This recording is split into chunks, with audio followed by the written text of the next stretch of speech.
kata-kata tubruk saja, tubruk. Itu Anda tidak lihat sebagai bentuk provokasi ketika tadi kita dengarkan sama-sama? Betul, tapi itu saya bilang tadi, itu sequel di tengah itu. Setelah ada kejadian manuver-manuver. Ya, jadi artinya kalau dia mau melakukan manuver lagi dan terjadi tabrakan, ya tabrak saja. Dan sejak awal, apakah memang Laskar FPI tidak tahu bahwa itu polisi? Jadi begini, sekarang ini gampang saja ya. Kalau memang dia polisi itu kan ada dua bagian yang tidak berseragam ini kan. Ada bagian intelkam, ada bagian serse. Kalau intelkam dia hanya full bucket istilahnya, pengumpulan bahan keterangan, ya kan? Nah, kalau pengumpulan bahan keterangan, apakah menyentuh fisik? Tidak, setahu saya. Karena saya sering berhubungan dengan orang-orang intelkam. Kalau reserse itu tugasnya penegakan hukum. Penegakan hukum itu kalau ketemu sama yang ditarget adalah mengeluarkan surat perintah. Saya diperintah, ini surat tugas saya, ya. Anda dipanggil atau Anda ditangkap, jelas. Oke. Tapi ini apa?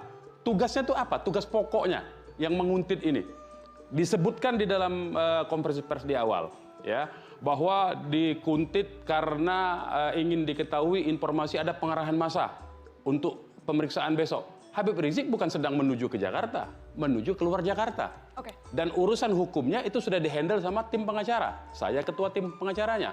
Kita besok itu sudah berencana untuk datang ke Polda Metro Jaya. Habib Rizik masih memerlukan istirahat. Kita mau memberikan surat. Jadi sampai kemudian kejar-kejaran, upaya menguntit dan sebagainya, itu Laskar FPI sama sekali tidak tahu dan tidak curiga sedikit pun ini polisi? Ya bagaimana di jalan tol. Ini sudah pernah kejadian terhadap seorang yang pernah kita ketahui bersama, yaitu bernama Herman. Ya, orang dipepet. Bagaimana kita meyakin? Kalau logika begini, kalau kita duga dia polisi, kita berhenti, tahu-tahu dia rampok, siapa yang tanggung jawab? Karena ada anak kecil, ada perempuan di situ.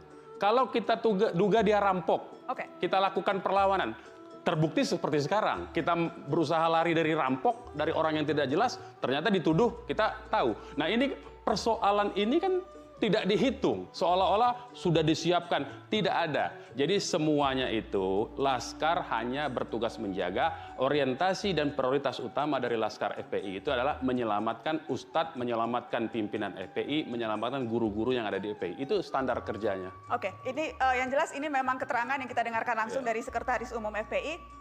Setelah ini kita akan putarkan dan gambarkan bagaimana rekonstruksi yang dilakukan oleh kepolisian. Dan kami juga masih ada satu yang eksklusif. Kita akan dengarkan rekaman percakapan detik-detik ketika Laskar FPI ditembak polisi. Setelah pariwara eksklusif di Mata Najwa.